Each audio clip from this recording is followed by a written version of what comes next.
Thanks for checking out the Brad and John Show podcast. This segment of the show is brought to you by John Combest's book, Stalking, Harassment, Internet Trolling, A Guide to Recovering and Rebuilding After Online Attacks.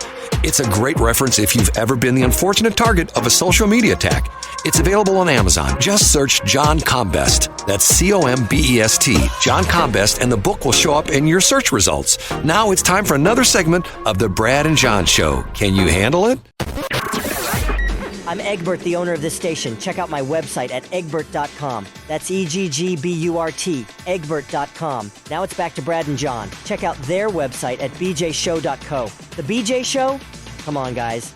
Anyway, here's B and J. And you can check out our previous shows. They're on YouTube. We got a direct link to our YouTube channel. It's called bjshow.video, bjshow.video. John does an excellent job of putting timelines on there, and really, you know, I stick the videos up, and John does all the heavy lifting. He puts all the timestamps and all that kind of stuff in there. I do appreciate that, John. Thank you, Brad. Okay, I sent you this article yesterday about Serpent Head. You know who Serpent Head is?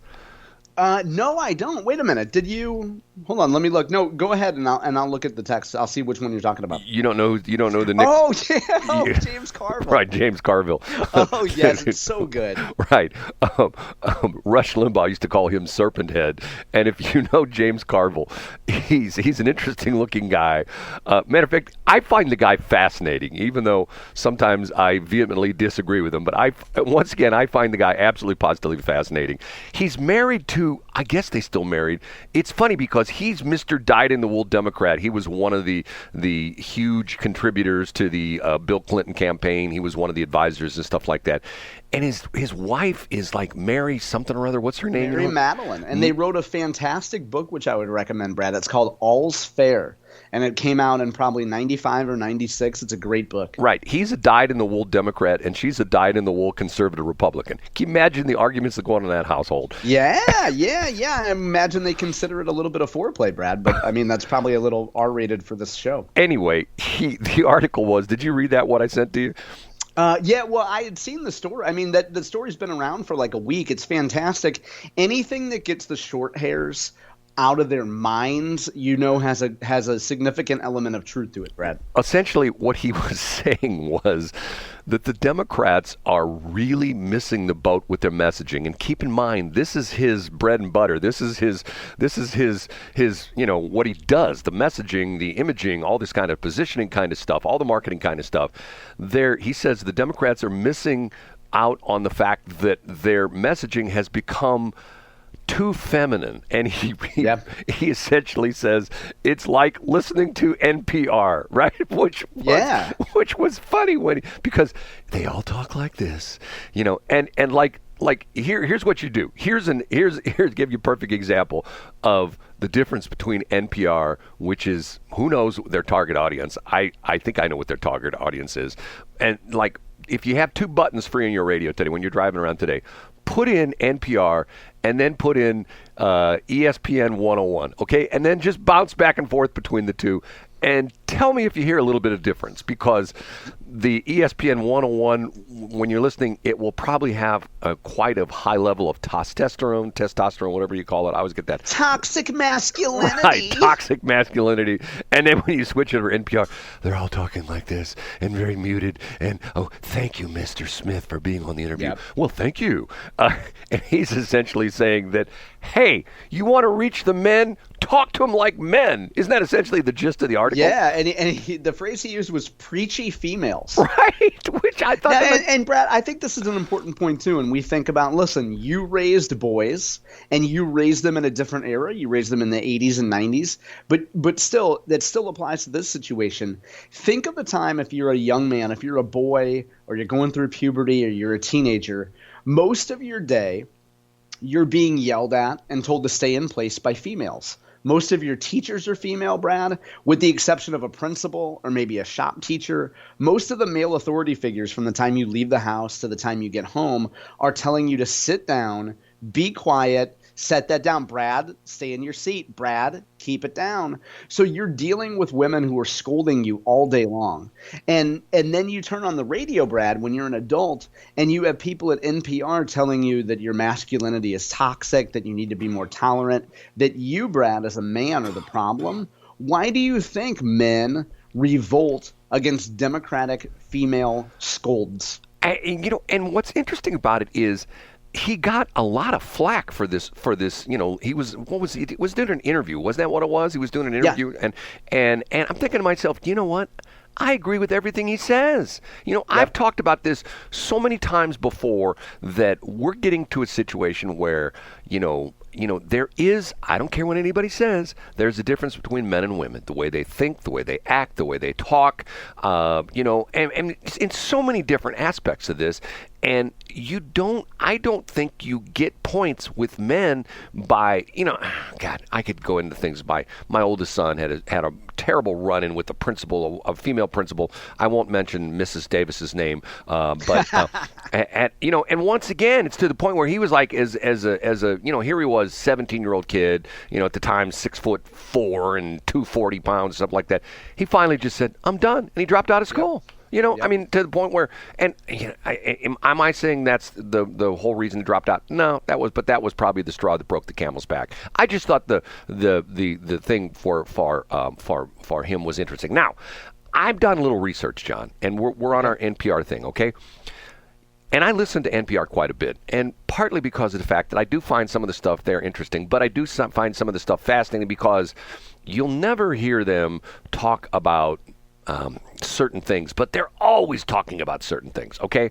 Now, here's what's interesting. Do you know that we won't hear Elaine Cha on the radio today at noon or at 7 o'clock tonight? Ooh, why? Because what's happening? Nor will we hear Jason Rosenbaum on Friday?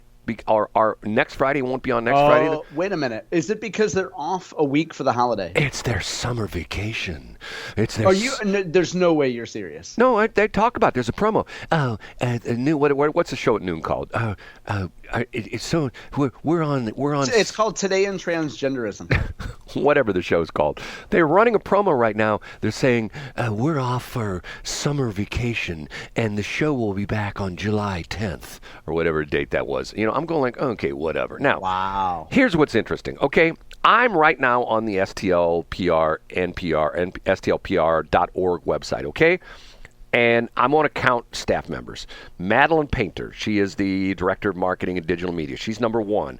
Under her, she has 1, 2, 3, 4, 5, 6, 7 other people. Okay, so we're now up to 8. Okay, so under news, we have Alex Hewer.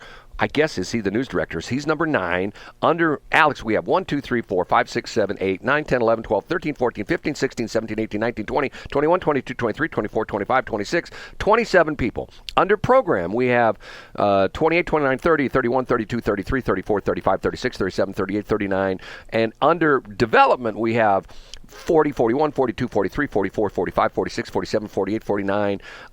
And under marketing and digital media, we have 50, 51, 52, 53.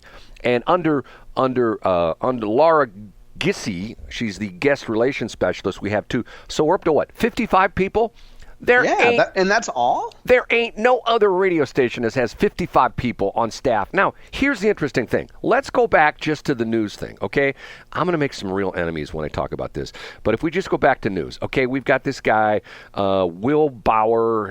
He's the Metro East reporter. He covers Illinois. Okay, so we have 1, 2, 3, 4, 5, 6, 7, 8, 9, 10, 11, 12, 13, 14, 15, 16, 17, 18, 19, 20, 21, 22, 23, 24, 25, 26, 27, 28. 28 people in the news department. Now, here's what's interesting. Let's go on the home page and let's see how many stories have been generated today. Okay? We have so far, we have nothing for today. The latest story I was on here is 20 hours ago. Okay? 20 hours ago, that's one story. Oh, hold on. I take that back. They're not in chronological order. Don't overlook the reparations tale, Brad. That is a long one by race, culture, and identity creator Andrea Henderson. That took a long time to write. Don't undermine that story, Brad. I take that back. Jason Rosenbaum is on here 2 hours ago. Missouri AG candidate Scharf says he's the conservative outsider for the job. But the other one's 14 hours ago. So essentially, we have how many news people did I say? I don't know how many news. You had a total of 55 employees. I think I said some were development, some were like fundraising. I think I said 28 news people. Okay, where's the news? I mean, where's the news? They got these huge news staff. Let me tell you, if KMOX or 97.1 or 104.9 or even Tracy Ellis's station had 28 news people, they would be able to tell you what cracks in the highway are on Highway 40 between 141 and Clarkson. You know what I'm saying? I understand that, but as employees of the University of Missouri at St. Louis, Brad, I think that we should allow them a little bit of leeway. They're probably they probably approach journalism with a little bit more academic approach. And as somebody with journalism degrees, Brad, I'm disappointed that you don't appreciate and respect that. Are you being honest? Or is that... And I also would point out that I loved in the journalismjobs.com listing that, Brad, to your consistent point, the information for potential employees pointed out that you're actually a member of the University of Missouri system and that you can get great discounts on furthering your education, great health care, because you're a University of Missouri system employee. Can you apply online, John? You can, yeah. I would suggest you do so. And as Scott Fawn pointed out on Twitter, Brad, wouldn't a conservative journalist be considered an underrepresented class? How about a 88-year-old white dude? I mean, and you know what? I don't think they're able to ask for your papers, so you could pass as 88. Because if they asked for your paperwork, you could say that they were being biased against you. Okay, now, taking that story into consideration, what we just talked about with the NPR thing, okay? I mean this in no disrespect, but I'm going to honestly ask a question that I need you to answer for me, okay? Okay. Here's a story from the website, from on the web, and I've seen this a couple different websites. I've seen this on CNN, and this particular article is on Fox News. Nikki Hiltz, Nikkihiltz, who identifies as transgender non-binary, qualifies for U.S. Olympic team after winning race. And the first paragraph is, Nikki Hiltz, a biological female who identifies as transgender non-binary, qualified for the U.S. Olympic team on Sunday after winning the women's 1,500-meter race at the trials over the weekend. Now, John, here's my question. I don't know what she is or what he is or what it is. I mean, and this is where when I see this, maybe I'm being an old guy because I'm 88 and I'm an old white dude. But when I see this, I go like, okay, the story says she's a biological female, but it says she's transgender non-binary. So what does that mean? I'm guessing, not knowing nothing about this, Brad, other than seeing that headline, I'm guessing she is a woman who is on some sort of hormones to make her a man, which would obviously, if that's true, that would give her a huge competitive advantage. I'm guessing that's what the story is. Well, I mean, am I the only guy that when you hear these, so-and-so and so-and-so, a transgender man, I'm thinking to myself, okay, now hold on, let me think about this. That used to be a woman who's now... Yeah, you have to sort it out. You right. need a... Yeah, and I just pulled up the headline here. It says that they use they, them pronouns. So it's a woman.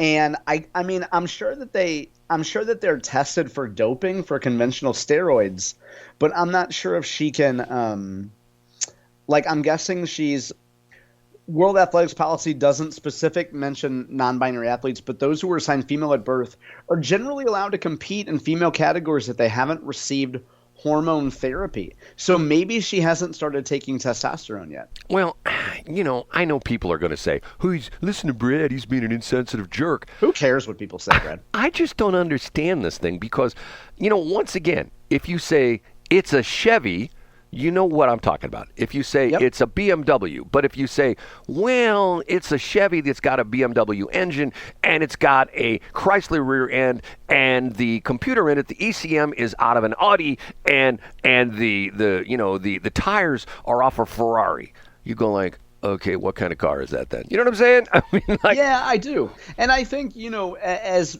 we go on further, you see more and more female athletes with the courage to say that girls should not be competing against boys and women should not be competing against men.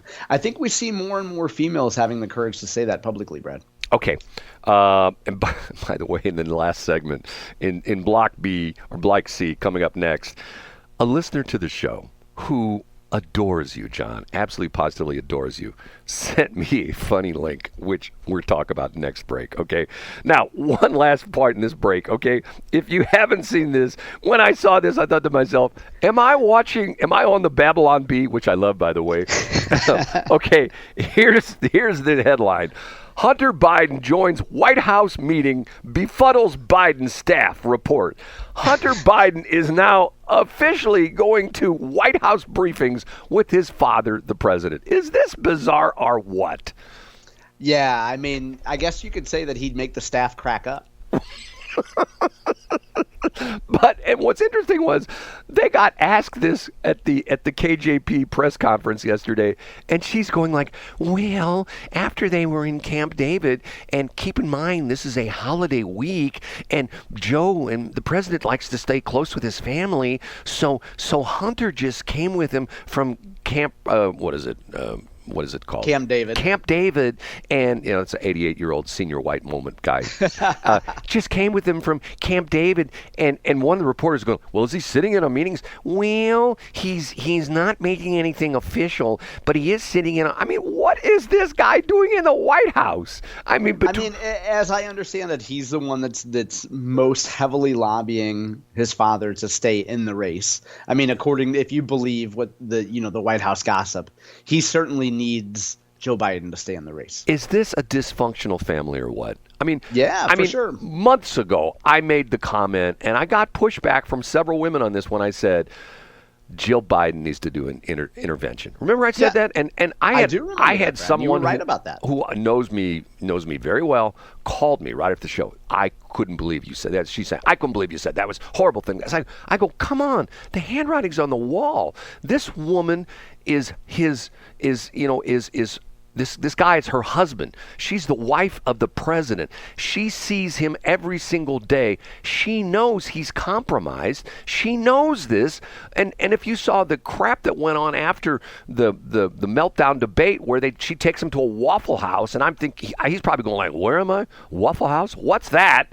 And then they take him to some party afterwards, like at 2:00 in the morning, and there's a DJ. Hey, it's the president, and she's on stage with the microphone, and he's standing. Yeah, I mean, it's so silly, and you appreciate that she wants to cheerlead for him, but at some point, you have to recognize her ego investment in this whole thing. Ego investment. That's like saying that Hulk Hogan wasn't like a professional wrestler. I mean, that's investment true, yeah. is like the understatement of the century.